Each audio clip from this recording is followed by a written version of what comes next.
Hello, welcome to the San Francisco Bay Area. My name is Tony Bucher. I'm president of the Irish Literary and Historical Society of the San Francisco Bay Area. We're a 73-year-old institution dedicated to the presentation of outstanding literary figures and historical scholarship. We have meetings every month and presented a wide range of really fascinating figures. And my family history here in the San Francisco area consists of folks who emigrated here in 1880 from Meath and Kildare. And my great-grandmother, Catherine Maloney, was 18 when she came, so she followed the typical pattern of Irish immigration led by ambitious young females. She met her husband, Pat Garrity, here. He was a farmer from Duleek in County Meath, and they met in San Francisco and married at one of the monuments of Irish San Francisco, one of the monuments hidden in plain sight, Old St. Mary's Cathedral, and which is a monument to Irish in the city. It contains the remains of one of the pioneer, Mrs. Sullivan, who endowed her dowry, gave her dowry basically for the building of this church, and is buried in the crypt of the church. So my great-grandparents were married in this, one of the primary spots in the city. And Kate Maloney's, several of her brothers, I think she was one of perhaps 10 or a dozen kids in Rathangan. There's still Maloney's in Rathangan. And a number of her brothers came out here to San Francisco, one of whom, John Maloney, established a tavern at First and Brandon Street, where they had a boxing ring in the back of the tavern. His sons, Tom and Peter Maloney, became very prominent in San Francisco politics. Tom Maloney was a longtime state legislator, became known as the Fighting Senator, and a great advocate of labor rights. Now, labor issues were very acute in that part of San Francisco, as it was right adjacent to the port. So that was a hotbed of labor activity in the mid-20th century. The family had, I think, very spread out and prospered in the area, and we're kind of intimately involved in many aspects of the city life. And as I was telling you before, one of the sort of salient facts of Irish immigration to California, Northern California, here was the relatively hospitable environment reception that Irish and other Catholic nationalities got here. It was a relatively open environment because it was founded in Catholic Mexico.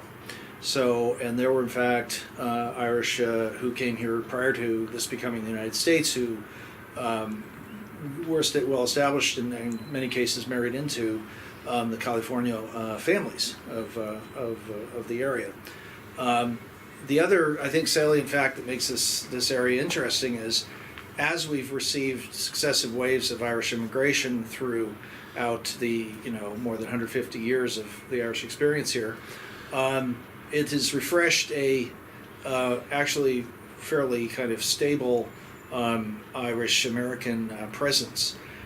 As I said, to put it simply, this is a nice place, unlike other parts of the United States where people are relatively rootless and unsettled and move around the country. Many of us have chosen to stick around here.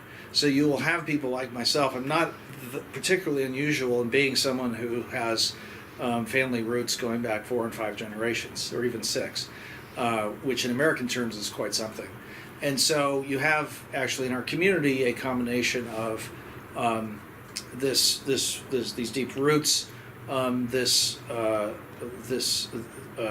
record of having been part of, played key roles in city government administration and business at a very full generation and more before Similar roles were open to Irish in the East Coast. For example, our mayor, first Irish-born mayor, was 1867, Frank McCoppin.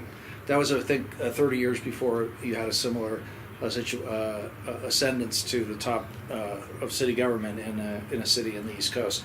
The silver barons, and also were, of course, in the 1870s, were very prominent in the economic development of the city. You also, if you look at the record of chiefs of the fire department, sheriffs, and of course chiefs of police, as well as archbishops, it's a close to unbroken line of Irish Americans, Irish-born and Irish Americans in those roles up until about the 1990s. So it's actually quite a remarkable role. The other remarkable thing is that it's relatively unknown to the general public. So we talked about the Irish monuments to the Irish in the city, and there are those. I like to characterize them as hidden in plain sight, because all you have to do is dip in out of the bustle of the Soma district, the high-tech district in San Francisco, into old St. Patrick's Cathedral, homely old St. Patrick's Cathedral there in a Mission between 3rd and 4th, and then you have in the beautiful marble interior beautiful stained glass windows, each of which is dedicated to the particular patron saint of each particular county of Ireland. Then you have Old St. Mary's, which is more is a humbler structure, but is as I said, deeply rooted in the history of the city. It was endowed by essentially a refugee, John O'Sullivan, and his wife, who brought her dowry over from Ireland, and who is interred in the basement of that very church. My great-grandparents and my parents were married there. I was baptized in that church, so that has great sentimental importance to us. Another sort of hidden in plain sight monument to the Irish in San Francisco would be the Fairmont Hotel, one of the Silver Kings fair. His daughters built the hotel as a tribute to him. And there's the Flood building and the Phelan building and so forth. Another sort of enormous monument to Irish accomplishment in San Francisco is, of course, our water system, which was designed and built by the Galway-trained Michael Morris O'Shaughnessy, and dedicated and run in 1923. A huge engineering accomplishment. It conveys the superb mountain water from the Sierra Nevada all the way to the coastal San Francisco entirely by gravity, force of gravity, an almost unparalleled engineering accomplishment. So you also asked me about the movement to build a famine memorial here in San Francisco. This has been under discussion for the past several years, and not in a position to make an official announcement, but it does appear that there's movement to build a monument in a very prominent location, sort of adjacent to a Holocaust memorial on federal land, in a very beautiful spot in San Francisco. So, as we were discussing, because we're in the West, there is an absence, I would say, of sort of collective memory or collective unconscious sort of experience of the famine, because this was not a point of disembarkation by famine refugees. Rather, I've noted, I have sort of my working theory is, as San Francisco accepted lots of young rootless males from the slums of New York in the 1850s and 1860s, I would identify these as quite possibly being the offspring of famine immigrants. So famine immigrants flooded the slums of New York. They had kids. They themselves were probably, may very well have been incapable of moving beyond the slums of New York, but their kids sure as hell were going to do that. And the more ambitious ones, either in legitimate or criminal enterprise or something in between, as soon as they could, they left New York, and some of them ended up out here in various states. So I do think, in a sort of distant and attenuated way, we have ties to the famine. Rather, I think the movement here is to make recognition of the famine experience and say never again, and ally ourselves with other peoples who have suffered mass calamities like this, especially in hunger and in times of relative plenty, and suffered indifference by the forces that be, and raise a monument that recognizes, alongside the Holocaust monument, the obligation of us to memorialize this terrible suffering and take measures, be involved in the world enough to take measures that this doesn't happen to other people. So I would say that's been the impetus here in San Francisco.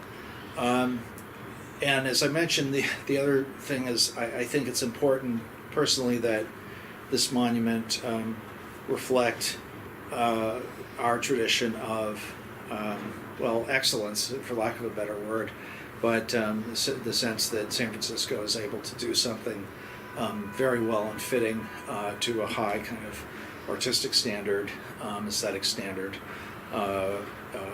That's important too, because this is San Francisco, not some other place.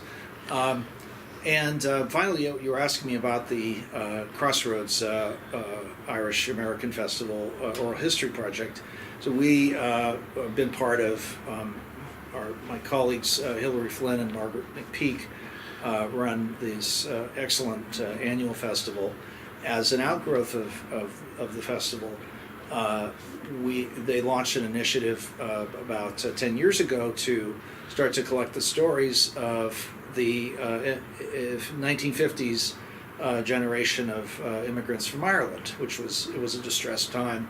There was poverty, and these people came, and it's really kind of a remarkable story of in many cases determination and success, and sort of some of these people were able to take roles in the labor movement, in the fire and police departments, in business, and establish themselves as key, stalwarts. It's not exaggeration to say key members of the community, and make many great contributions to the community at large.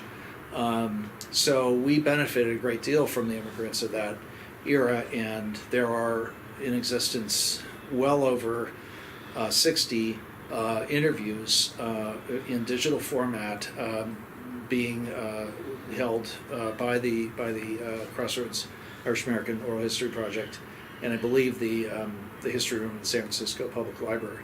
So those, I think those resources, or access to those resources, you can link to those and find those, find access to those many very interesting interviews.